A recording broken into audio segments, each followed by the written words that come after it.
Merhaba Snori izleyicileri, ben Mehmet Emre İnal. Bugünkü videomuzda Antik Yunan'da yaratılışı konuşacağız. Mitolojide yaratılış her kültürde farklı şekilde anlatılmıştır. Peki Antik Yunanlar evrenin oluşumunu nasıl yorumlamışlardı? Bunu bize en ayrıntılı şekilde anlatan kişi Hesiodos'tur. Onun Tegonya adlı eseri evrenin oluşumunu, tanrıların soy ağacını ve düzenin nasıl kurulduğunu sistematik bir şekilde anlatıyor. Bu videoda Hesiodos'un anlattığı yaratılış mitini ayrıntılarıyla, detaylarıyla ele alacağız. Kaostan başlayarak Titanların yükselişi, Zeus'un iktidarı ele geçirişi ve nihayetinde insanların yaratılışına kadar her aşamayı detaylarıyla inceleyeceğiz. Dilerseniz videomuza başlayalım.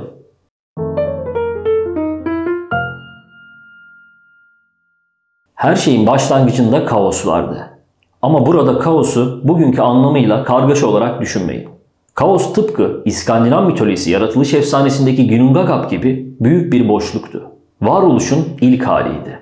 Ne zaman başladığını bilmediğimiz bu boşluk bir anda kendiliğinden bazı varlıkları doğurmaya başlamıştır. Kaostan doğan ilk varlıklar şu şekildedir. Toprak ana Gaia, yeryüzünün ta kendisi. Tartaros, yer altındaki en derin uçurum. Yani cehennemin en alt katmanı. Derin karanlığı temsil eden Erebos, gecenin tanrıçası Nyx ve de aşk ve üreme gücünü temsil eden Eros. Ancak Eros'un bazı anlatılarda Afrodit ve Ares'in birlikteliğinden doğduğu da söylenmektedir. Sonrasında Nyx yani gece kendi başına bir takım varlıklar doğurmaya devam etmiştir. Gündüz Hemera ve üst atmosfer Esir'in doğumuyla gece ile gündüz döngüsü başlamıştır. Ayrıca ölüm Thanatos, uyku Hipnos ve kader Moros gibi varlıklar da gece tanrıçası Nyx'ten doğmuştur. Burada ilginç olan nokta şu ki Gaia doğar doğmaz harekete geçiyor. Gökyüzünü temsil eden Uranüs'ü kendi başına doğuruyor. Gaia'nın kendi başına doğurduğu Uranüs'le birleşmesinden ise 3 farklı grup doğmaktadır. 3 gruptan ilki Titanlardır. Kronos, Okeanos, Hyperion, Theia, Rhea, Iapetos, Krios, Koios, Fivi, Mnemosini, Tetis ve Temis. Devasa güçlü Titanlar. İkinci grup tek gözlü devler olarak bilinen Kikloplarken üçüncü grup ise 50 başlı 100 kollu devler olarak bilinen Hekatonkeirlerdir. Ancak tüm bu çocuklar doğduktan sonra Uranüs'ü büyük bir tedirginlik sarmıştır. Çocuklarının 100 kollu, 50 başlı, devasa büyüklükte tek gözlü devler olması Uranüs'ü oldukça korkutmuştur. Uranüs çocukları tahtına ele geçirecek diye onları toprağın derinliklerine hapsetmiştir. Ancak anne yüreği Gaia buna oldukça sinirlenmiştir. Çocuklarının birisinden yardım istemiştir. Bu çocuk ise Kronos'un ta kendisidir. Kronos annesinin kendisine verdiği orakla birlikte babasının cinsel organını keserek onun iktidarına son vermiştir. Bu olay Yunan mitolojisinde önemli bir dönüm noktasıdır aslında. Çünkü hadım edilen Uranüs'ün kanından öç tanrıçaları Erinisler, gigantlar olarak bilinen devler ve dişbudak perileri Meliadlar doğmuştur. Ayrıca Uranüs'ün cinsel organı denize düşmüş ve köpüklerle birlikte Afrodit doğmuştur. Bu sebeptendir ki Afrodit'in adı Antik Yunanca'da köpük anlamına gelen Afros'tan gelmektedir. Fakat bu anlatım Hesiodos'a aittir. Hesiodos'un aksine Homeros ise Afrodit'in Zeus ve Dione'nin birlikteliğinden doğduğunu söyler. Kronos'un babasının iktidarını ele geçirmesiyle birlikte Titanlar çağı başlamış ve Kronos'un yönetiminde devam etmiştir. Kronos, Titanların lideri olduktan sonra Rhea ile evlenmiş ve onunla birlikteliğinden çocuklar doğmuştur. Ancak Kronos da tıpkı babası gibi bu çocukların iktidarı ele geçireceğinden korkmuş ve bu kehanete aldanarak çocuklarını birer birer yutmuştur. Her bir çocuğunu doğar doğmaz yutan Kronos'un yuttuğu çocukların sırası şu şekildedir. Hestia, Demeter, Hera, Hades ve Poseidon. Ancak Rhea bu durumdan oldukça rahatsız olur ve buna bir son vermek ister. Rhea Zeus'a hamileyken kendisiyle aynı durumu yaşayan toprak ana Gaia'ya yalvarır ve bu durum hakkında yardım ister. Gaia ise Rhea'ya yardımcı olarak Zeus'un doğumunu gizlice gerçekleştirir ve daha sonra Tanrı Girit adasında bir mağaraya saklanır. Yeni doğmuş çocuğunu yutmak isteyen Kronos ise Rhea'ya çocuğun nerede olduğunu sorarken Rhea ise bir taşı bebek gibi sarıp sarmalayarak Kronos'a vermiştir. Gözü dönmüş Kronos ise hiç farkına varmadan bu taşı diğer çocukları gibi yutmuştur. İlerleyen videolarımızda Zeus'un doğumuna zaten detaylarıyla değineceğiz. Zamanla büyüyüp gençlik çağlarına gelen Tanrı, Metis'in yardımıyla babasından bir intikam almak ister.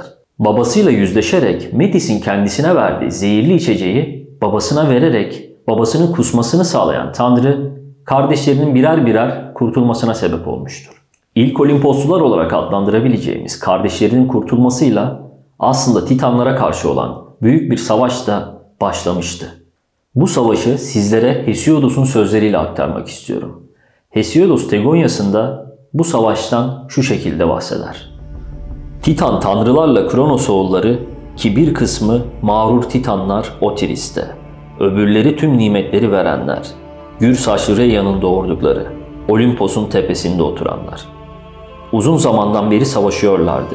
Muazzam savaşlarda birbirlerine saldırarak, yürekleri hınçla dolup taşarak tam 10 yıl cenkleşli durdular. Bitmek tükenmek bilmiyordu bu kavga. Belli değildi kimin kazanacağı. Ama 100 kollu devlere verince tanrılar yalnız kendilerinin yedikleri balı ve yalnız kendilerinin içtikleri şarabı, yürekleri coştu taştı bu devlerin. O zaman şöyle seslendi onlara, tekmil tanrıların ve insanların babası.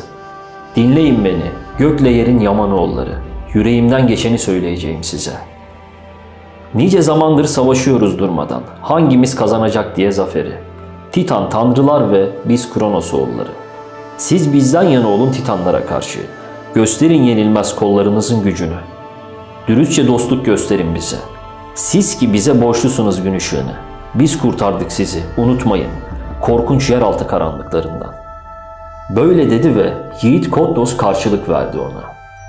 Ey ulu tanrı, bilmez değiliz bunları. Biliriz senin akıl üstünlüğünü. Ölümsüzleri sen kurtardın ecel belasından. Senin bilgeliğin kurtardı bizi sisli yeraltı karanlıklarından. Zincirlerimizi sen çözdün ulu Kronos oğlu. Hiç ummadığımız bir cömertlikle. Onun için biz de yılmadan, candan yürekten dövüşeceğiz senin zaferin için. Titanlarla boğaz boğaza azgın savaşta. Böyle dedi ve alkışladılar onu. Dünya nimetlerini veren tanrılar. Daha yürekli giriştiler savaşa. O gün tanrı ve tanrıça hepsi azgın bir cenk havası estirdiler. Hepsi Titan tanrılar, Kronos oğulları ve Zeus'un gün ışığına çıkardığı güçlerine dayanılmaz azgın devler. Her birinin 100 kolu vardı. Omuzlarında heybetle savrulan. Her birinin 50 de kafası vardı. Güçlü bedenlerinin omuz başlarında. Dikildiler Titanlara karşı korkunç savaşta. Koca ellerinde yalçın kayalarla. Titanlar da atılıyordu şevkle sıra sıra. Her iki taraf gösteriyordu tüm gücünü. Çevrede sonsuz deniz homurdanıyordu. Toprak kükredi birden gür sesiyle. Engin gökler yankılanıp inledi ölümsüzlerin saldırıları altında. Koca Olimpos sarsılıyordu temelinden.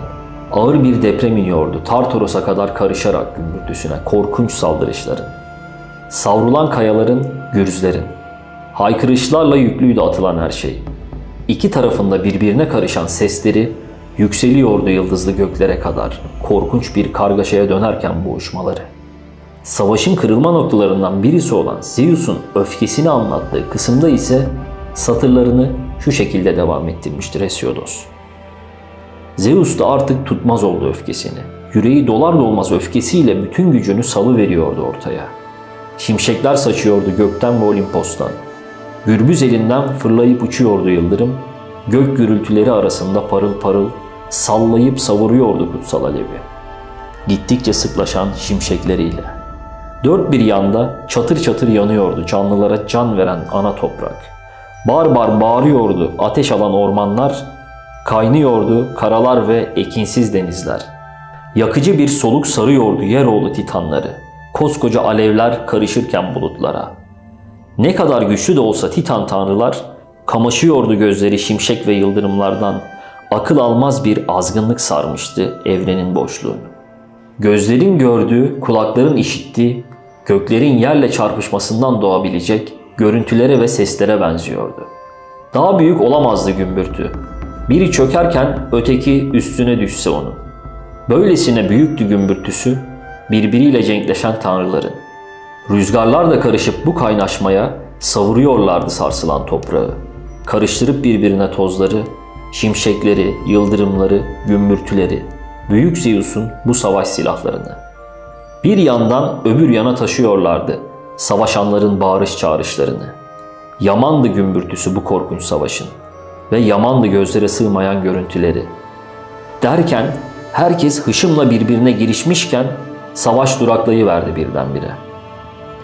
Olimposluların Titanları alt etmesini anlattığı kısımda ise savaşın akıbeti şu şekilde ilerler ve sonuca bağlanır. Ama ön saftaki Kottos, Briareus, Gies, savaşa doymayan bu 100 kollu devler azdırdılar yeni baştan savaşı. 300 taş birden fırladı bu devlerin güçlü kollarından.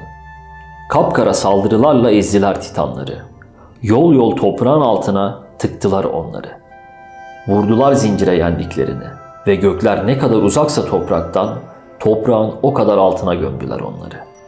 Bir örs gökten düşse 9 gün 9 gece ancak 10. günü varabilirdi yeryüzüne.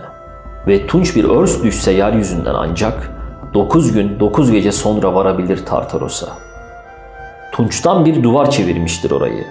3 kat karanlık sarar dar boğazını.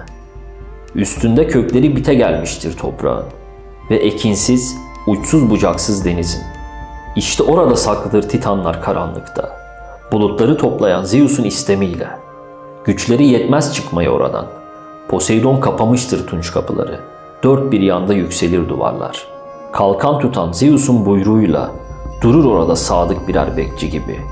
Gies, Kottos ve coşkun yürekli Briareus. Adeta savaşın içindeymiş gibi bir etkiyle bizi sürükleyen bu şiiri Türkçe okuyabiliyorsak, Türkiye'de mitolojinin önemli isimlerinden Azra Erhat'a ve Azra Erhat'la birlikte Hesiodos'un Tegonya kitabının çevirisinde büyük payı olan Sabahattin Eyüboğlu'na teşekkür etmemiz gerekiyor.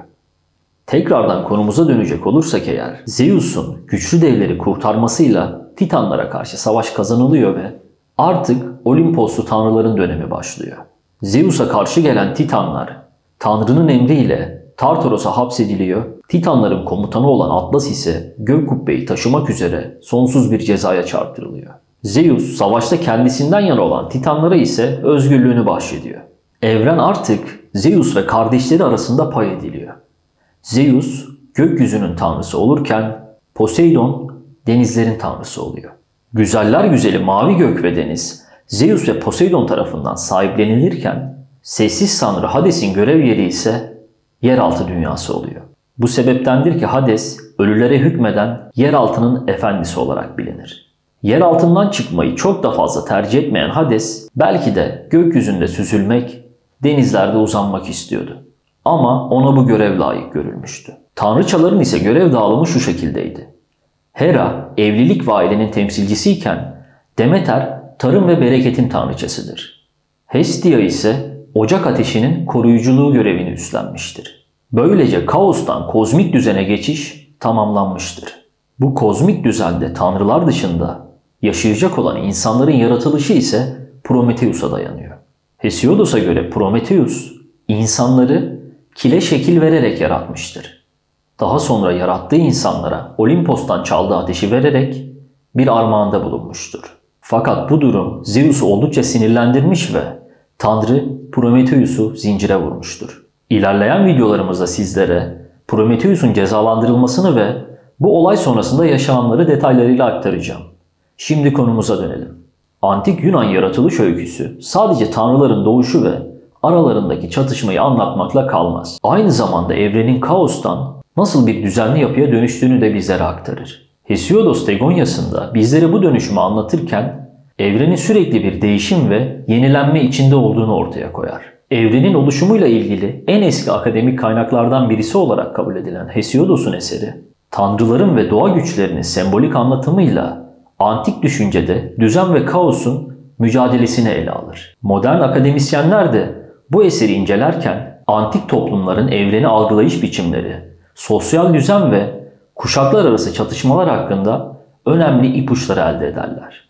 Özellikle Kronos'un çocuklarını yutması, Zeus'un bu düzeni bozarak yeni bir yapıyı oluşturması, eski düzenin yıkılıp yerini yenisinin alması fikrinin güçlü bir örneğidir. Bu durum tarih boyunca toplumlarda gözlenen nesiller arası çatışmaların, kuşak değişimlerinin ve devrimlerin simgesel bir anlatımı olarak da yorumlanabilir. Hesiodos'un anlatısına göre her düzenin yerini yeni bir düzenin alması evrenin işleyişinin bir parçasıdır. Kısacası Yunan mitolojisinde yaratılış önce bir boşlukta başlıyor, ardından titanlar ve tanrılar doğuyor, çatışmalar yaşanıyor ve sonunda bir düzen kuruluyor. Bundan ibarettir. Hesiodos'un bu anlatısı antik Yunan'ın evrene bakışını anlamamıza yardımcı oluyor. Beni izlediğiniz için teşekkür ederim. Bir videonun daha sonuna geldik. Bu videoyu beğendiyseniz videoya like atmayı, arkadaşlarınıza önermeyi, kanalımıza abone olmayı unutmayın. Merak ettiklerinizi de yorumlarda belirtirseniz çok sevinirim. Bir sonraki videoda görüşmek üzere. Kendinize çok iyi bakın, sağlıcakla kalın.